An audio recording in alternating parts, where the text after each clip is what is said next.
Dallimi i madh mes besimtarit edhe jo besimtarit në këtë dynja, o jo njerëz. Dallim si nata dhe dita, si i gjallë dhe i vdekur, madje më i madh. Dallim mes besimtarit dhe jo besimtarit. Dallimi i madh mes atij që bën vepra të mira dhe mes atij që bën vepra të këqija. Dhe tash erdhi koha për të ndarë. Qysh kanë qenë këto të ndarë? Të ndarë nga ana e brendshme shpirtërore, po edhe nga ana e ameleve, anë pse kanë jetuar ndoshta në një pallaz, në një shtëpi.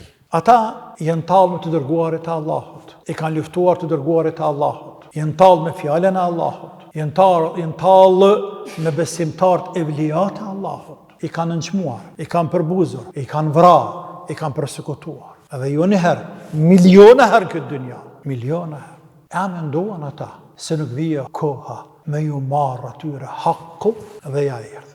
E tash është dikush tjetër atje. Janë milaqet e xhehenemit të cilat tallen me ta, i torturojnë ata, i nënçmojnë ata, i ndëshkojnë ata, dhe kjo është vetëm fillimi çka i pret edhe me tej kur të futen në xhehenem.